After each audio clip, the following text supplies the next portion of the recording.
sido de muchas vivencias, pero también de muchos desafíos para todos. En ese sentido, es importante reflexionar sobre las experiencias vividas producto de la pandemia, pues el COVID-19 persiste y genera preocupación. Por eso nos preguntamos, ¿cómo nos ha desafiado la pandemia y los hechos vividos en este año 2020? ¿De qué manera desde nuestras potencialidades podemos afrontar exitosamente esos desafíos? ¿Qué nos proponemos y qué compromisos asumimos para continuar con nuestro desarrollo como país? Hoy, en el área de desarrollo personal, ciudadanía y cívica, vamos a elaborar un texto narrativo de 2 párrafos en el que describirás cómo desde tu hogar evaluaron los acuerdos y las normas de convivencia para enfrentar los desafíos de la pandemia. Y precisamente para ello, vamos a profundizar llamando a nuestra profesora. Buenas tardes, Rodrigo. Buenas tardes, chicas y chicos de primero de secundaria. Hoy nos encontramos nuevamente. Así es, profesora. El día de hoy quisiéramos redactar un texto narrativo de 2 párrafos en el que describamos cómo, desde nuestros hogares, evaluamos los acuerdos y las normas de convivencia para enfrentar la pandemia. Muy bien, Rodrigo. Ten presente que el texto que elaboren servirá de insumo para la construcción de la Crónica 2020, que las y los estudiantes de primero de secundaria están trabajando con el profesor o profesora de comunicación. Sí, por ello nuestro propósito será proponer acciones para la adecuada convivencia en el hogar frente a la pandemia, analizando nuestros derechos y deberes en la búsqueda del bien común. Así es, Rodrigo, y el reto será elaborar un texto narrativo de 2 párrafos en el que describirás cómo desde tu hogar evaluaron los acuerdos y las normas de convivencia para enfrentar los desafíos de la pandemia. Ten presente los siguientes criterios cuando elabores tu texto narrativo. Establecí relaciones basadas en el respeto y el diálogo con mi familia y cumplo con mis deberes frente a la pandemia. Evalúe los acuerdos y las normas que regulan la convivencia en mi hogar en función de si se basan en mis derechos y deberes frente a la pandemia. Dialogué sobre la importancia de respetar los acuerdos y las normas de convivencia para arribar a consensos que contribuyan al bien común frente a la pandemia. Propuse acciones para una adecuada convivencia en mi hogar frente a la pandemia. Iniciemos reflexionando sobre qué acontecimientos o hechos vividos en este año 2020, producto de la pandemia, son los que más nos han impactado. Algo que me impactó mucho fue cuando comenzó todo, ese 6 de marzo de este año, cuando escuché en las noticias que en nuestro país se registraba el primer caso de contagio por el COVID-19. Ya estaba enterado de la existencia de esta enfermedad infecciosa denominada COVID-19, que avanzaba por el mundo. Pero cuando llegó aquí, nos impactó que de pronto el Perú se encontraba en la lista de países contagiados por el coronavirus. Y precisamente, luego de 9 días de registrarse el primer caso de contagio, a través del Decreto Supremo número 044-2020 PCM, se declara al Estado en emergencia nacional por las graves circunstancias que afectan la vida de la nación a consecuencia del brote del COVID-19. Profesora, ¿por qué con el Decreto Supremo número 044-2020 PCM tuvimos restricciones para salir de nuestros hogares? Muy buena pregunta, Rodrigo. Un decreto supremo es una norma de carácter general en el ámbito nacional. Es decir, todas las peruanas y los peruanos debemos cumplir con estas normas, ya que nuestro país, con este decreto supremo, buscaba la prevención y el control para evitar la propagación del COVID-19. Y precisamente en uno de sus artículos señalaba la limitación al libre tránsito de las personas. ¡Claro! Se indicaron las restricciones para el abastecimiento de alimentos, de productos farmacéuticos y de primera necesidad, entre otros. Pero no todos los peruanos y las peruanas reaccionamos de esa manera. Hubo familias que salían de casa en los horarios que estaban restringidos y cuando los entrevistaban argumentaban que estaban en todo su derecho a salir a la hora que ellos consideraban conveniente y que nadie les podía prohibir salir, pasear o ponerles restricciones porque era su derecho. Profesora, ¿y ello es correcto? ¿Y qué estamos entendiendo por derecho? Buena pregunta, Rodrigo. Ello lo aclararemos más adelante. ¿Otra noticia que te haya sorprendido? ¿Algo más que te haya impactado? Sí, también me impactó mucho la noticia sobre otro decreto supremo que disponía que los ciudadanos deben usar de manera obligatoria las mascarillas en lugares públicos. Sí, y algunas personas también manifestaron su malestar por ponerse la mascarilla. Les era muy incómodo usarla. Decían que no podían respirar bien. Rodrigo, es momento de aclarar qué implica la libertad y luego a qué nos referimos con los derechos que tiene toda persona. Tomando como referencia al filósofo Oscar Brenifier, él sostiene que la libertad no es hacer lo que queramos. Si fuese así, sin reflexión previa, nos dejaríamos llevar por nuestros impulsos. Actuar por impulso nos lleva usualmente a evadir la responsabilidad por las consecuencias de nuestras acciones.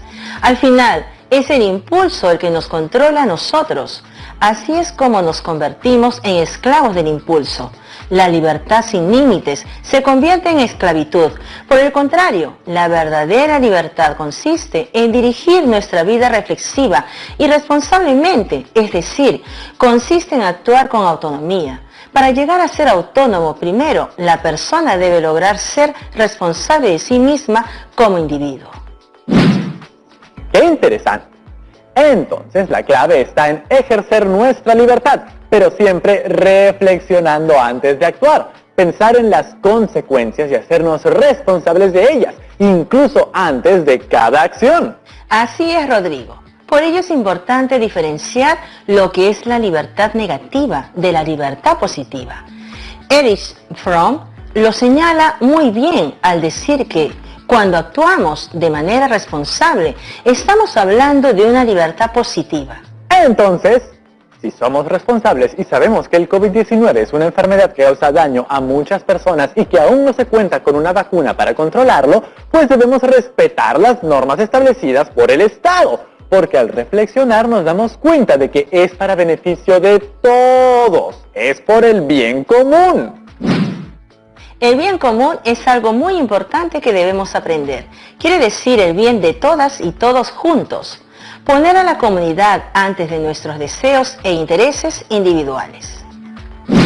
Como sostiene Rainer Olaf Schulze, el bien común se refiere en general al bienestar de todas y todos los miembros de una comunidad y también al interés público y no de intereses particulares o privados. Y el otro aspecto importante es sobre nuestros derechos. Con ello retomamos el siguiente bloque. Gracias, profesora. No se vayan porque ya volvemos. Todo en un solo lugar.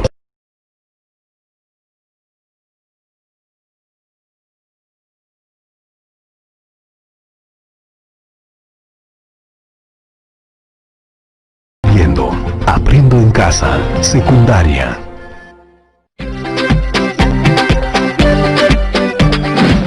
Y estamos de vuelta, chicas y chicos, de primero de secundaria.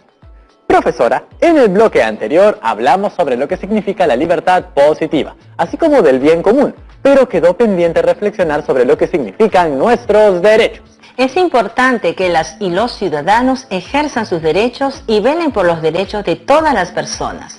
Pero, ¿a qué nos referimos exactamente cuando hablamos de derechos?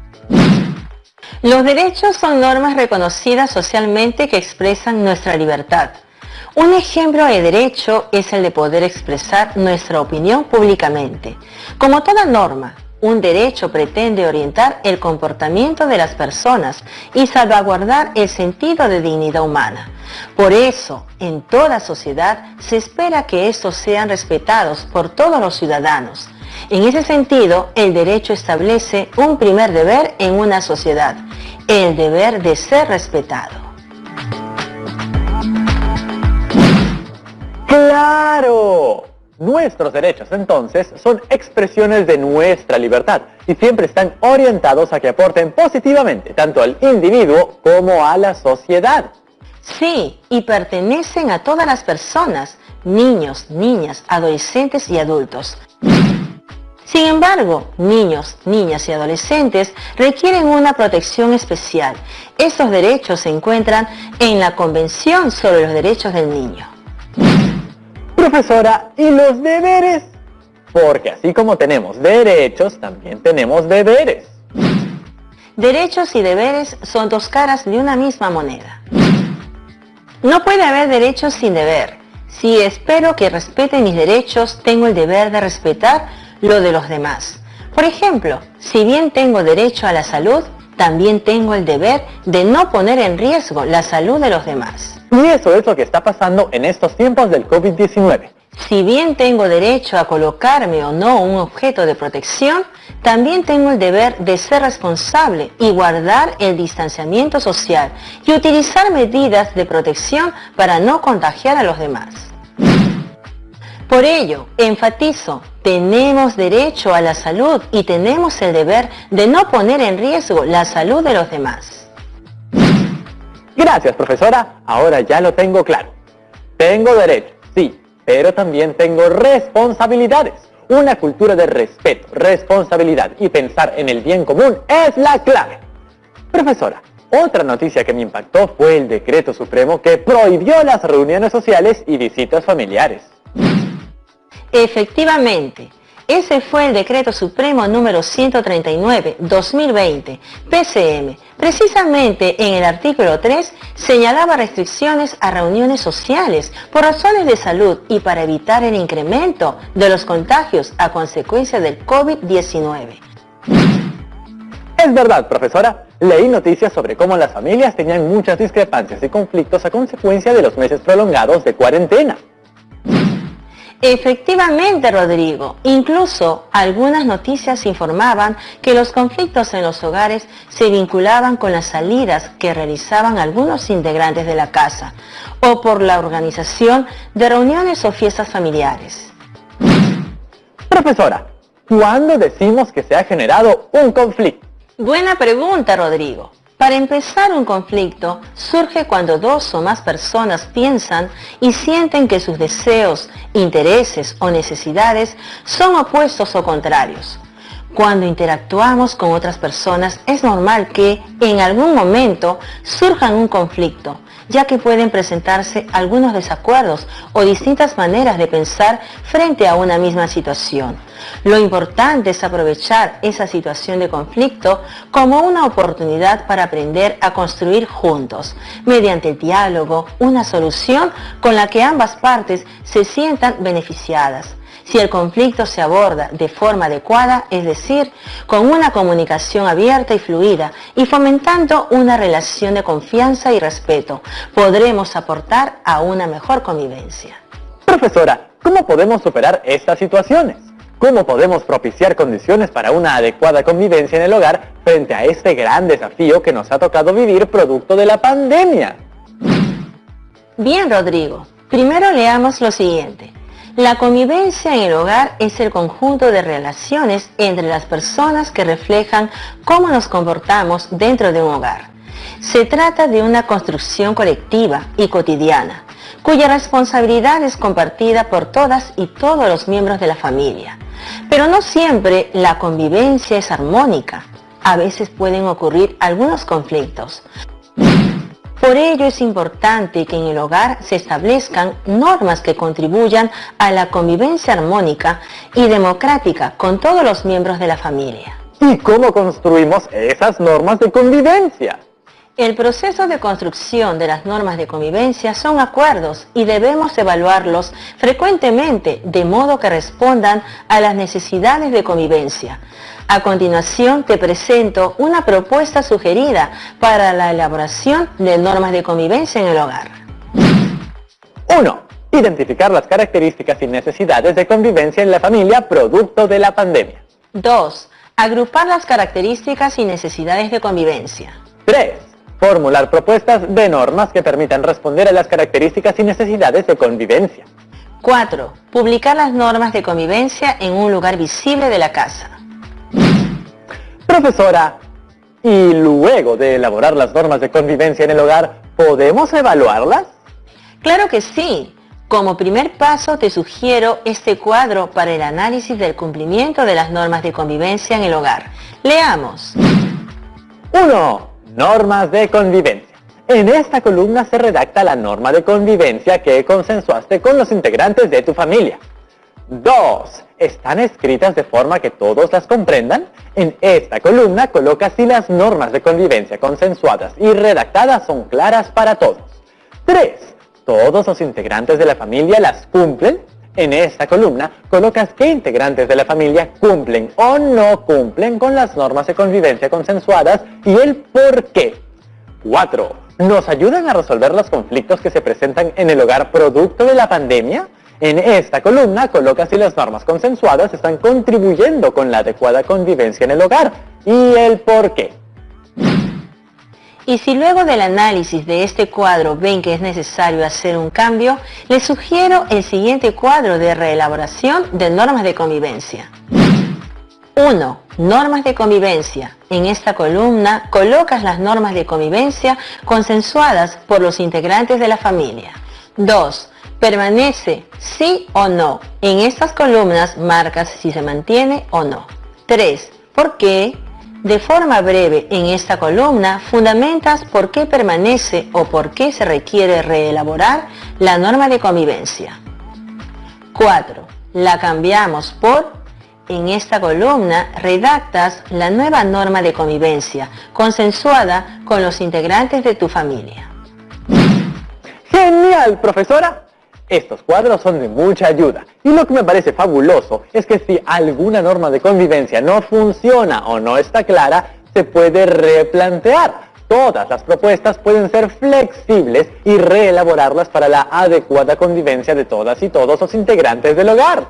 Esa es la idea de una buena convivencia, un constante diálogo, reflexión para mantener la armonía.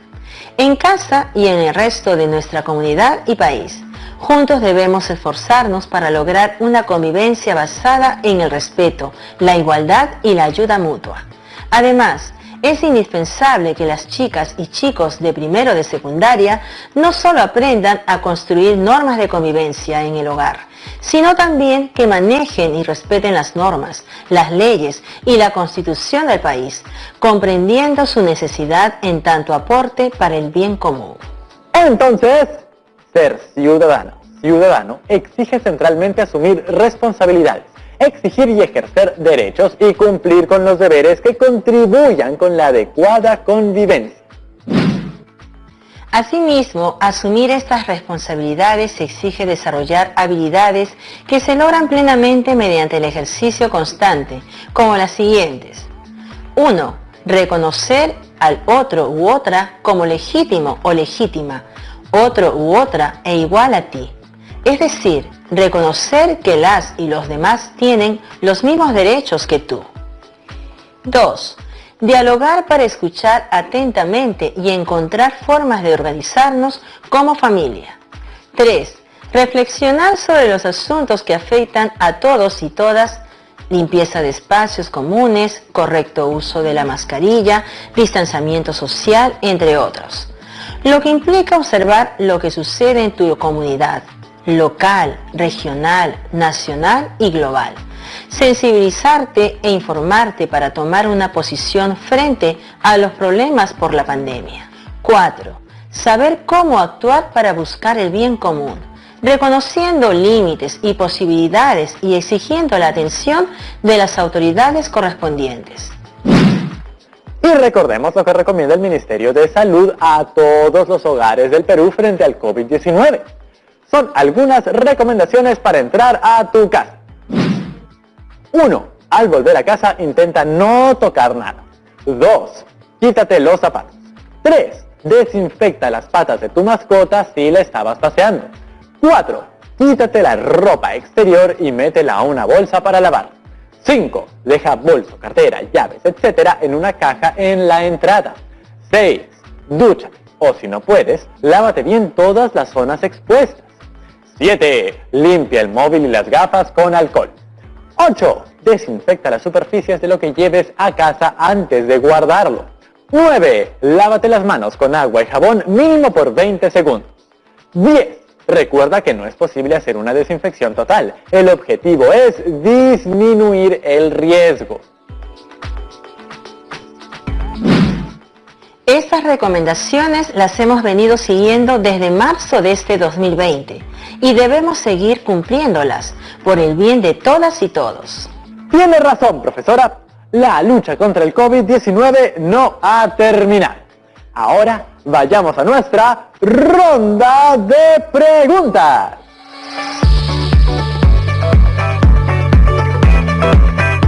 Hola a todos, me llamo Axel y envío este video desde Ayacucho. Me queda una duda, ¿cómo se relacionan los derechos con la libertad?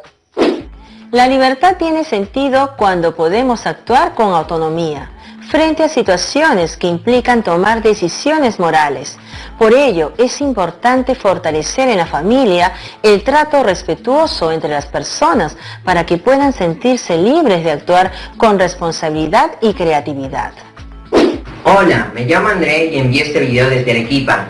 Profesora, ¿nos podría mencionar algunos derechos que se recogen de la Convención sobre los Derechos del Niño? Claro, por ejemplo, en el artículo 12 señala, es un derecho de las niñas, niños y adolescentes ser consultados cuando se trate de problemas que los afecten. Y en el artículo 28 señala que es derecho de las niñas, niños y adolescentes acceder a una educación que les permita alcanzar un desarrollo integral y pleno.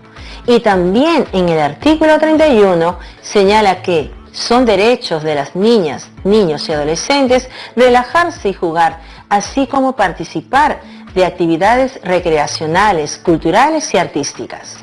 Hola a todas y todos, me llamo Milagros y soy de Piura. ¿Qué debemos aprender para desarrollarnos como ciudadanas y ciudadanos? Gracias por tu pregunta. Ser ciudadana o ciudadano exige básicamente asumir responsabilidades, exigir y ejercer derechos y cumplir con los deberes que contribuyen a una convivencia que respeta los derechos de las personas, asimismo buscando el bien común. Hola, mi nombre es Joan. Envío este video desde Pasto. Mi pregunta es, ¿qué me recomienda para solucionar los conflictos? Aquí te comparto algunas recomendaciones.